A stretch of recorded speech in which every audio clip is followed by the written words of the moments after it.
கேள்வி பார்வையாளர் வணக்கம். நேர்காணலில் நாம் சந்திக்க இருக்கும் சிறப்பு விருந்தினர் அண்ணா திராவிட மக்கள் முன்னேற்ற கழக பொதுச் செயலாளர் வழக்கறிஞர் பசும்பொன் பாண்டியன் சார். வணக்கம். வணக்கம். தாவேக்கு ஆட்சி அமைத்து கிட்டத்தட்ட ஒரு மாதம் ஆகிவிட்டது. முக்கியமா பார்த்தோம்னா தமிழ்நாட்டினுடைய சட்ட ஒழுங்கு நாளுக்கு நாள் சந்திச்சிருக்கின்ற மாதிரியான பல்வேறு கருத்துக்களாக வைக்கிறாங்க. புதிதாக தமிழ்நாடு கூட டிஜிபி நியமனம் செய்யப்பட்டு முதலமைச்சர் விஜய் அவர்கள் கூட சந்திச்சிருக்காங்க. இதனொட்டி விஜய் அவங்களுடைய இந்த ஒரு ஆட்சி இந்த ஒரு மாதத்துக்குள்ளே சரியில்லை அப்படின்ற பல்வேறு தரப்பினர் கருத்து வைக்கிறாங்க. இப்படி பாக்குறீங்க சார்? கேடுகட்ட சூழ்நிலை வாழ்கிற மாதிரி இருக்கு. அதாவது நம்முடைய திராவிட முன்னேற்ற கழகத்தின் தலைவர் ஸ்டாலின் என்ன சொன்னார்னா, 6 மாதம் நாங்கள் பொறுமையாக இருப்போம், பயிற்சி எடுத்துக்கிறோம், ஆட்சிக்கு வந்திருக்கீங்கன்னு சொன்னார். இவர் தாக்குன்னா என்னன்னு தெரியுமா? தற்குறி. தற்குறின்றீங்க. அப்போ தற்குறின்லாம் பெரிய அறிவாளியை சொல்லுவாங்க. தற்கூரி விஜய் தான். தற்கூரியெல்லாம் சேர்ந்து ஆட்சி அமைச்சர். தற்கூரிகளின் ஆட்சி தற்கூரிக்காக. எங்க மாதிரி அறிவாளிகளும் கிடையாது. ஆச்சரியக்குரியன்னு வேற சொல்றாரு சார். தற்கூரி தான் ஆச்சரியக்குறி ஆக போறாரு. இப்போ கேள்விக்குறி ஆயிடுச்சு அவர் ஆட்சியை. தற்கூரின் ஆட்சி ஆச்சரியக்குறி, கேள்விக்குறி. ஓகே. என்னன்னு கேட்டா, திருச்சிக்கு நன்றி சொல்ல வந்துட்டீங்க, வாங்க. என்னைய தற்கூரினா பார்த்துக்குருங்க. என்ன சட்டமன்றத்தில் புலந்து கட்டிட்டீங்க உங்க பேச்சு. அடே அப்பா, உங்க பேச்சை கேட்டா சொல்லறிவுளவன் தமிழறிவு மணி மாதிரி கடன்னு பேச்சு தமிழா பொழிஞ்சிட்டீங்க. என்ன பேசுற? அண்ணாவை பார்த்து, அண்ணாவின் எழுத்தை பார்த்து நாங்களாம் இயக்கங்களுக்கு வந்த ஆளுங்க. அண்ணாவுடைய பேச்சை கேட்டு வந்தோம், அண்ணா அவருடைய ஆற்றலை கேட்டு வந்தோம். வணக்கம் சொல்ல தெரியல. ஸ்கிரிப்ட் எழுதி கண்ணாடி முன்னாடி இப்படி பார்த்து இப்படி பேசி வா நான் இப்படி சொல்லிக்கிட்டு இருக்கிற ஆளை வச்சு உன்னை தற்கூரின்னு சொல்லாமல் என்ன சொல்ல? கவர்ச்சிக்காத ஒரு நீங்கள் இந்த பேட்டி பூரா பார்க்குற. இப்போ நாங்கள் ஏன் தளபதி ஸ்டாலினை நாங்கள் ஆதரிக்கிறோம் அப்படின்னா விளக்கம் சொல்லுவேன். கொள்கையின் உரம் இந்திரா காந்தி கொண்டு வந்த எமர்ஜென்சி எதிர்த்து நெருக்கடி காலத்தில் இந்தியாவிலேயே குறைந்த வயதில் சிறை சென்ற தலைவன் ஸ்டாலின். நேற்றை கூட நம்முடைய திமுக துணை பொதுச் செயலாளர் ராஜா பேட்டியில் சொல்லியிருக்காரு, தமிழ்தாய் வாழ்த்து பாடல்ன்றது நம்ம உரிமை. ஸ்கூல் பிள்ளை மாதிரி பிரதமர்கிட்ட போய் டீச்சர் கேட்டுக்கிட்டு இருக்க. தமிழ் தாய் வாழ்த்து நாங்க பாடுவா சொல்றதுக்கு துப்பு இருக்கா? திருவள்ளுவருக்கு காவி சாயம் பூசுறது தவறு சொல்றதுக்கு வழி இருக்கா? இந்தியாவில் இது ஜிஓவை மீறலாம் ஒரு மாநில அரசு. இது கவர்னர் மாளிகைக்கு போட்ட ஜிஓ, கவர்மெண்ட் ஆர்டர், இதை மீறலாம். ஆனால் நேற்றுக்கு ராஜா சொன்னது மாதிரி உயர் ஜாதியினருக்கு பொருளாதார இடஒதுக்கீடு, இது அமெண்ட்மெண்ட், அரசியல் சட்ட திருத்தத்தில் கொண்டு வந்திருக்காங்க. 10% இடஒதுக்கீடு யாரை பாதுகாக்க? பிற்படுத்தப்பட்ட தாழ்த்தப்பட்ட மக்கள். நம்ம இடஒதுக்கீடு எடுத்து 10% பாப்பானுக்கு உயர் ஜாதிக்காரனு கொடுக்குறாங்க. இதை இந்தியாவிலேயே ஆண்மை உள்ள ஆளுமை திறமை உள்ள தளபதி மு.க. ஸ்டாலின் தான் நாங்க தமிழ்நாட்டில் அமுல்படுத்த மாட்டோம், இதுதான் ஆளுமை, இதை ஆதரிக்கிறோம். இந்த ஆட்சியை கலைச்சாலும் பரவாயில்லன்னு சொன்னார் பார்த்தியா? எந்த விளைவும் சந்திப்புன்னு சொன்னார் பார்த்தியா? அது ஆளுமை. முதலமைச்சராக இருந்துக்கிட்டு பாராளுமன்றத்தில் தொகுதி மறுவரையறை கொண்டு வர போறான்னு சொன்னோன்னே அந்த நகலை எடுத்து கரும்பு சட்டையை போட்டு அந்த நகலை தீ வச்சு கொளுத்தினார் பார்த்தியா? என்றைக்காவது ஒரு நாள் தீப்பெட்டி எடுத்து ஒன்றிய அரசு உத்தரவை தீப்பெட்டி எடுத்து உரசு பார்ப்போம். விஜயை கேட்குறேன், ஒன்று எப்படி நாங்கள் நாட்டில் எங்களை மாதிரி அறிவாளிகள், மானம் உள்ளவன், ரோசம் உள்ளவன், அப்போ விஜய் ஆதரிக்கணும், எல்லாம் இல்லாதவன் தான், எதுவுமே இல்லாதவன், ரோசம் கட்டவன் தான் விஜய்க்கு ஓட்டு போடுறவன், ஆதரிக்கிறவன், பகிரங்கமாக சொல்றவன். என்னடா கவர்ச்சி தானடா உனக்கு? என்ன உனக்குன்னு கேட்குறேன். விஜய் என்ன பெரிய மாதிரி தளபதி ஸ்டாலின் மாதிரி முதலமைச்சர் கலைஞர் திமுக அரசு 2 முறை கலைக்கப்பட்டது ஆர்டிகல் 356 பயன்படுத்தி. அப்ப என்ன சொன்னாங்க? திமுக அரசு இலங்கை தமிழருக்காக தொடர்ந்து ஆதரவு அளிக்குதுன்னு சொல்லி ஈழத்தமிழுக்காக 2 முறை கலைக்கப்பட்டது. என்னைக்காவது எதிர்த்து பேச முடியுமா? பிரதமர்கிட்ட போய் யூரின் போயிட்டு வரவா, டூ பாத்ரூம் போயிட்டு வரவா, தமிழ் தாய் வாழ்த்து படிக்கவான்னு பம்மல் போட்ட பம்மல் பரமசிவம் விஜய் திருச்சியில வக்கனையா பேசுற. கவர்ச்சினா என்னன்னு விளக்கம் சொல்ல. அதுக்கு என்ன அசிங்கமா பேசுறது? முதலமைச்சர் உனக்கு மக்கள் கவர்ச்சிக்காரக்கார ஓட்டு போட்டிருக்கேன். கவர்ச்சினா என்ன நினைக்கிற? நான் கவர்ச்சியா இருக்கிறேன். உனக்கு என்ன கூட்டம்? உன்னை பார்க்க தானே கூடுறான். பொம்பளை ரசிகபுரம் என்ன சொல்றாங்க? நான் என் புருஷனை விட நான் விஜயை தான் நான் ரசிப்பேன் அதிகமா. கலைஞர் பேச்சை விட அண்ணா பேச்சை விட நான் வைகோ பேச்சை கேட்டேன். அது ரசிப்பு. இந்த இடத்துல தான் கொள்கை ரசிப்பு. நான் பக்கத்துல பார்த்தேன். என் மகனை பறி கொடுத்தாலும் பரவாயில்ல, பக்கத்துல உரசி நின்ற விஜய் கிட்ட இது என்னடா, இது என்ன பேச்சுன்றேன். புருஷன் சொல்றான், ஆமா என்னை விட அதிகமா நேசிப்பா. அவன் மாமா தானே, அவன் மாமா காரனும் இப்படி ஆளுன்னு தான் உன்னை தலைவன் சொல்லுவானே தவிர வேற என்ன கவர்ச்சிக்கு நீ விளக்கம் எதிர்பார்க்குற? நான் வேற மாதிரி பேசுவேன்ற. திரிசாவுன்னா உனக்கு கவர்ச்சி, மக்களுக்கு கவர்ச்சி நடிகை. இது கவர்ச்சின்னு சொல்லுவோமா? நாட்டில் அவகாசம் கேட்ட பொருளாதாரம் இல்லை, 10 லட்சம் கோடி கடை வாங்கிட்டாங்கண்ட. சரி, அவகாசம் எடுத்துக்க, உன் வாதப்பார் ஒத்துக்குருவோம். இன்னைக்கு பாருங்க, திருவண்ணாமலையில கிரிவலம் சென்ற பெண்கள் பாலியல் தொல்லை நிர்வாணமா படம் எடுக்கிறான். 25க்கு மேற்பட்ட பெண்களை வீடியோ எடுக்கிறான். இதுக்கு என்ன பதில்? எல்லாம் உங்க ஆட்சியில் நடந்துச்சு. இப்ப நடக்குது. 20 நாள்ல 164 கொலை. சிங்க பெண் படை அமைக்கிறோம்ன்ற சிங்க பெண்ணுக்கே பாலியல் தொல்லை. கேவலமா இல்ல? தற்கொலைன்னு உங்களை சொன்னா என்ன கோவருது? 5000 பேருக்கு மேல அந்த கூட்டத்துக்கு அளவுன்னு நீ தான் சொல்ற. திமுக அரசு போட்ட எஸ்ஓபின்னு சொன்ன விதிமுறைண்ட, நீ அந்த விதிமுறையை பின்பற்றுற. எத்தனை பேர் வாங்க? லட்சக்கணக்கான பேர் வாங்கன்னு சொல்லு. திருச்சி வரைக்கும் போற, அதே பாதுகாப்போட கரூர்ல 41 பேர் உனக்கு இறந்த. நாங்க வீட்டுக்கு போக துப்பு இல்லை. எவன் சேர்த்தன்னா முதலமைச்சர் ஆகிட்ட. நாடு கட்டு கீழே வித்து போச்சு. திருவண்ணாமலையில எவ்வளவு பெரிய அயோக்கியத்தனம் பாருங்க. தூத்துக்குடியில நடிகை தீபா ஒருத்தவர்மா, சின்னத்திர நடிகை, வீட்டுக்குள்ள போட்டு அவங்க அப்பனே வெட்டு. தொடர்ந்து எங்க பாருங்க கலவரம். இதுக்கு என்ன காரணம்? ரீல்ஸ் ஆட்சி. 25க்கு மேற்பட்ட திருவண்ணாமலையில உலக பிரசித்தி பெற்ற கோயில், மதுரையில் மாமூல் கேட்டு மிரட்டிய எஸ்ஏ.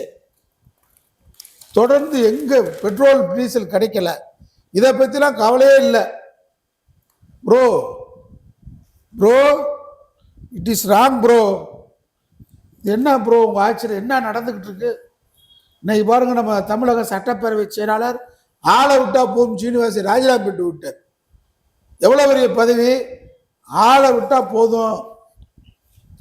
ஒரு பிரச்சார மூட்லயே இல்ல, ஷூட்டிங் மூட்ல இருக்காரு. ஒரு முதலமைச்சர் மூட்டுக்கு வரணும்ல. அதாவது ஆயுதப்பட போலீஸுக்கே பாலியல் தொந்தரவு.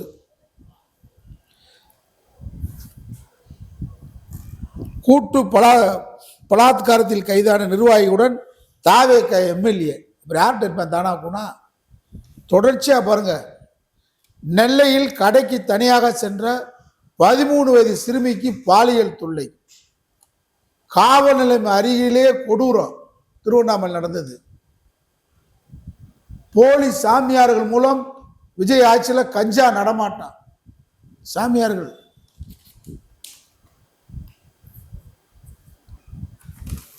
எங்கு பார்த்தாலும் எங்க பேப்பரை தொட்டா எங்க பாரு, எந்த இடத்துலையும் பாருங்க, எங்கேயும் மக்கள் நிம்மதியா இல்லை.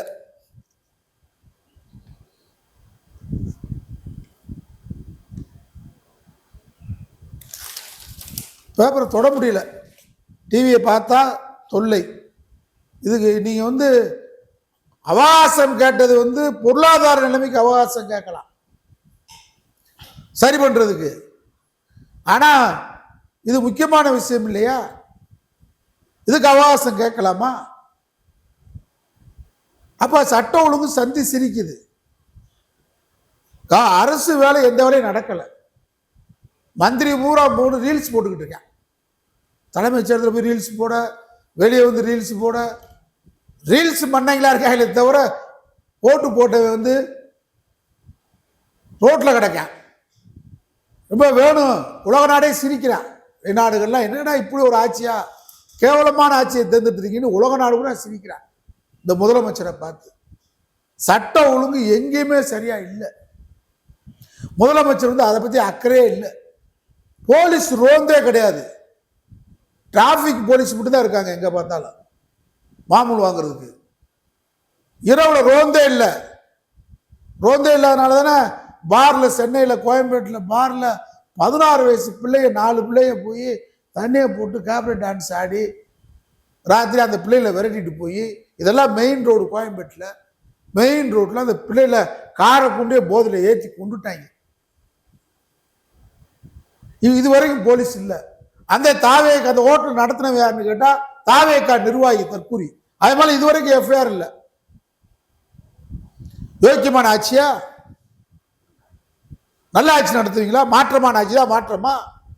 எப்படியா ஒரு 18 வயசுக்குள்ள உட்பட்ட பிள்ளைகளை பார்க்குள்ள அனுமதிக்கிறீங்க? அதுவும் தாவேக்கா தற்கூரி நடத்தக்கூடிய பார் நிர்வாகி.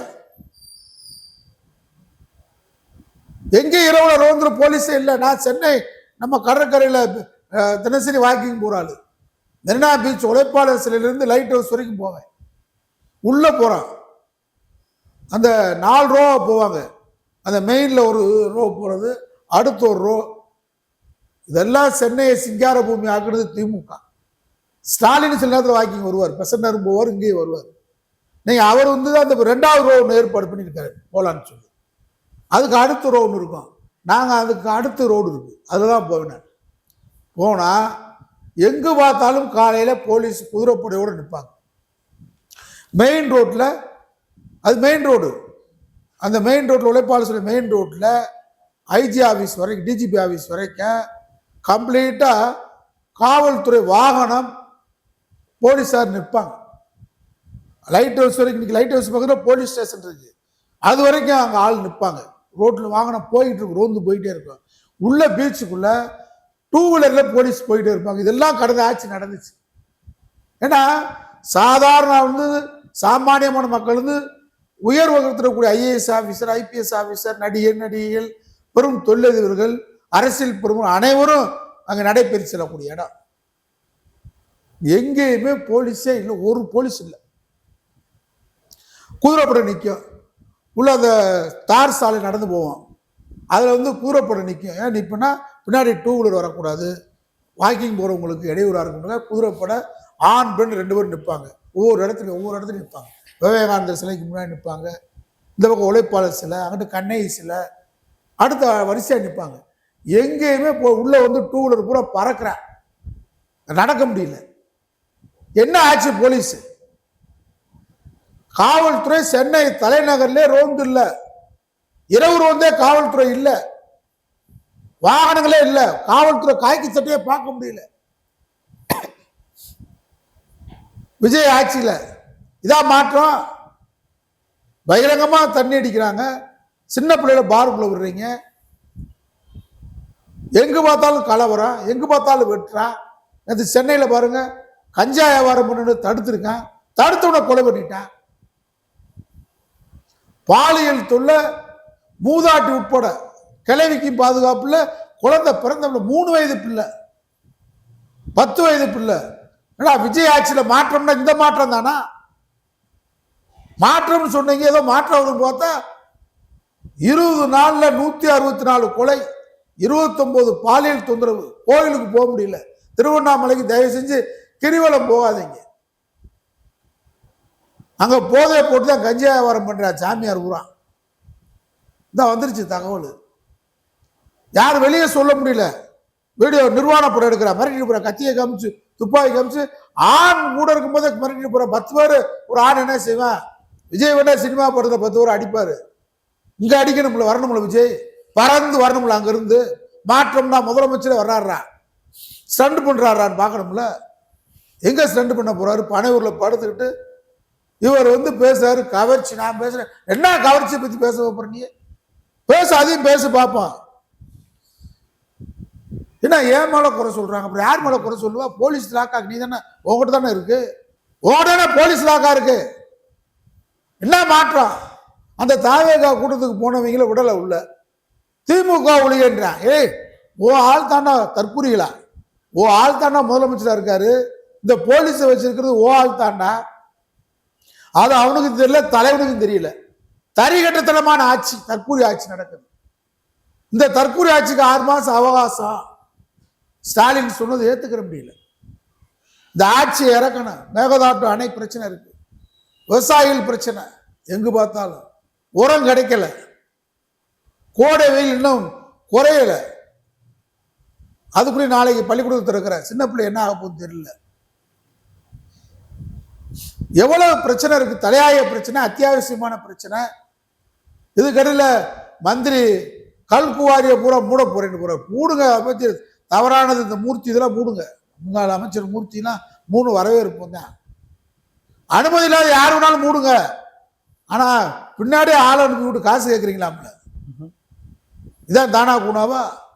உங்க ஆள் பின்னாடியே போய் காசு கேட்கிறாங்களா? கனிமவளை கொல்ல நீங்களும் தொடர்றதுக்கு தான் மாற்றமா? நாங்க யார் மேல் நடவடிக்கை எடுக்க சொல்றோம்? அது திமுக அண்ணா திமுக யார் புகாரி சட்டத்துக்கு விரோதத்தில் நடவடிக்கை எடுக்க நாங்க வரவேற்கிறோம். அண்ணா திராவிட மக்கள் முன்னேற்ற கழகம். ஆனா பின்னாடியே ஆள் அனுப்பிச்சுட்டு காசு வாங்காத. அது பிரபு பாக்குறாரு. இது தகவல் வருது. இதுக்குதான் தானா குண ஆட்சியா? மாற்றத்துக்கு தானாடா கொண்டு வந்தீங்க? இந்த மாற்றம் தேவையா? மாற்றியே ஆக வேண்டும் தாவேக்கு ஆட்சி. சார் நன்றி.